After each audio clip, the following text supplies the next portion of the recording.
Bismillahirrahmanirrahim. Menurut ayat suci Al-Quran, dan sesungguhnya kami telah menciptakan manusia dan mengetahui apa yang dibisikkan dalam hatinya, dan kami lebih dekat kepadanya daripada urat lehernya. Lah iya, kalau begitu Tuhan manunggal dengan kita. Lah iya, itu yang dikatakan manunggaling kaula Gusti. Betul itu, Kanjeng Syekh, manunggaling kaula Gusti. Ya. Ya. Ya itu. Betul itu. Nanti saya turunkan ilmu manunggaling kaula Gusti itu.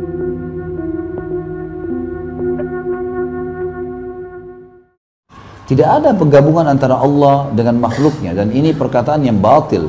Ini perkataan sebagian orang-orang yang sudah sampai keluar dari jalur akidah yang benar. Seperti masalah Khallaj. Ada satu orang pernah mengatakan, ana huwa wa huwa ana. Saya dia dan dia adalah saya. Dia menganggap Tuhan Allah Azza wa Jalla datang ke tubuhnya. Ini enggak benar.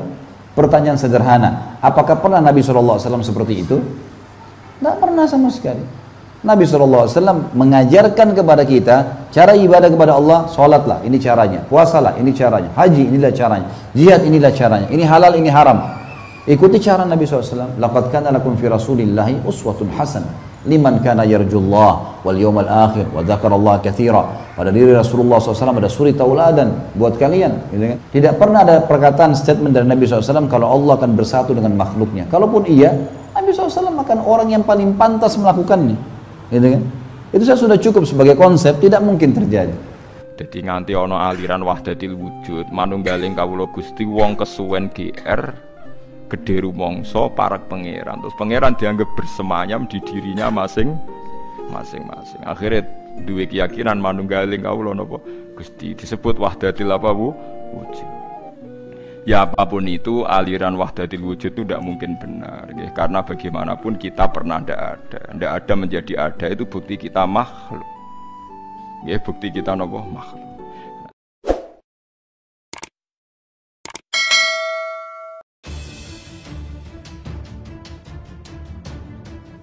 Apapun yang terjadi, Tuhan adalah faktor utama hidup saya, subjek utama. Jadi kalau Anda di pasar, di warung, di kantor, Allah di sampingmu, maka engkau menyebut ilaihi, ya, dia.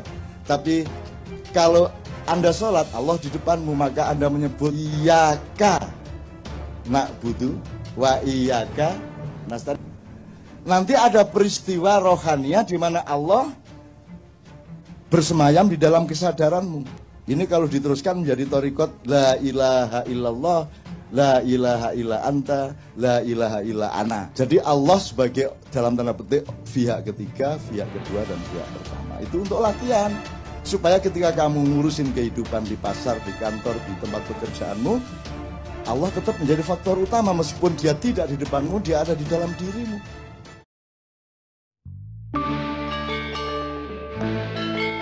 Manunggaling Kaulan Gusti itu sebenarnya bisa dimaknai berdasarkan tema apa yang kita mau tema tasawuf bisa, tema kebatinan bisa, tema kepemimpinan bisa, tema politik bisa. Awakmu kari njupuk sing ndi. Tapi sebenarnya manunggaling kawula itu penjelasan lokal Jawa terhadap tauhid. Kan itu kan innalillahi wa inna ilaihi rajiun. Dadi nek umpamane kamu dari sini ke sini garisnya ya mubeng. Jadi innalillahi wa inna ilaihi rajiun. Jadi gelem gak gelem kon iku kudu manunggal nang Gusti Allah. Wong kon teko Gusti Allah mesti tutuke nang Gusti Allah. Nah ngono. Itu kalau mau pakai rohaniah tasawuf. Tapi nek awakmu gawe kepemimpinan misalnya gawe sekolahan, misalnya Pak Kepala Sekolah orangnya manunggaling kawula Gusti, itu artinya di dalam diri Pak Kepala Sekolah itu ada penyatuan antara Allah dengan murid-muridnya. Jadi Allah sama muridnya itu manunggal di dalam diri Pak Kepala Sekolah, guru-guru, sehingga dia tidak akan mengingkari atau mengkhianati atau menyakiti atau kejam kepada muridnya, karena Allah akan marah. Dia juga tidak akan mengingkari Allah karena muridnya akan jadi korban. Jadi murid sama Allah itu menyatu di dalam hatinya kepala sekolah. Sama dengan kalau Anda menjadi presiden, menjadi gubernur, menjadi menteri, rakyat dan Allah itu menyatu di dalam jiwa. Manunggaling kawula rakyat dengan Gusti di dalam jiwa kita. Satu lagi terakhir. Wah, ini bahaya. Bahaya ini. Wa minhum man qala bil hululi wal ittihad wa hum jahlatul mutasawwifah. Bahkan ada yang merasa dengan hulul wal ittihad, menyatu Allah menyatu dengan dirinya, manunggaling kaulah Gusti. Masya Allah. Pak Kiai siapa? Allah. Allah sedang apa? Minum kopi. Masya Allah. Inna lillahi wa inna ilaihi raji'un. Menyatu dengan dirinya. Ini disebut oleh beliau jahlatul mutasawwifah. Kalau ada orang sufi itu yang paling bodoh, kata beliau. Itu bahasanya agak tegas. Itu yang paling bodoh. Di sufi itu bukan semua salah. Tasawuf itu tidak salah. Karena konsep tasawuf itu dari kata safa. Safa, tasfiyah. Menyaring yang kotor sehingga muncul yang baik-baik. Muncul.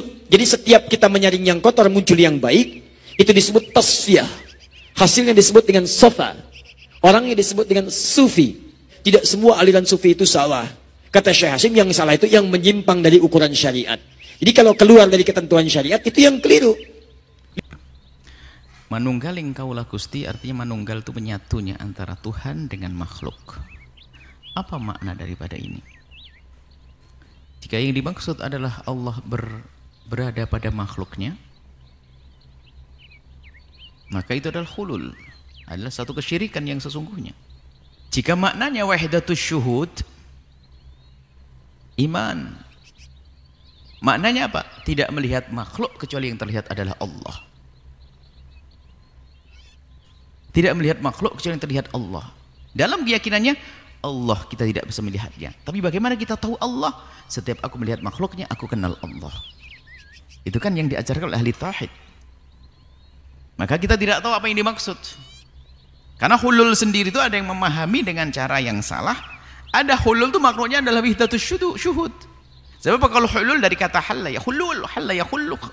Ya, hulul bertempat. Allah berada pada makhluknya adalah sebenarnya mau fi jubati Allah, di dalam jubahku tidak ada kecuali. Di dalamku kecuali Allah. Allah di sini. Wah, syirik, keluar dari iman. Tapi yang dimaksud adalah wahdatus syuhud, aku tidak melihat jemariku kecuali tidak Allah. Kenapa? Subhanallah, dengan garis-garis yang berbeda dengan yang lainnya. Subhanallah. Ini apa namanya? Banaba. Sidik jarinya itu berbeda nih. Subhanallah, subhanallah. Jadi bukan berarti Allah berada di sini, tidak. Melihat makhluk Allah, yang terlihat adalah Allah. Wallah alam, maknanya manunggaling kaulah Gusti maknanya apa? Selama ini yang selama ini kita dengar manunggaling kaulah Gusti adalah makna hulul yang salah, yaitu mengatakan Tuhan bersatu dengan makhluknya, maka itu adalah syirik. Tapi kalau dimaksud adalah wahdatus syuhud, tidak melihat semesta, tidak melihat makhluk, tidak melihat semua manusia atau makhluknya kecuali yang melihat Allah, maka wahdatus syuhud. Jadi adalah iman yang luar biasa, iman yang tinggi. Bahkan di dalam kita berakidah pun, bagaimana kita mengenali Allah? Kenali makhluknya. Dengan mengenali makhluknya, kita akan kenal Allah. Seperti itu. Maka kita kembalikan kepada yang membawa istilah tersebut, kita tidak bisa memastikan, akan tapi jika dimaknai hulul adalah salah, jika dimaknai wahdatus syuhud adalah maknanya benar. Wallahu a'lam bishawab.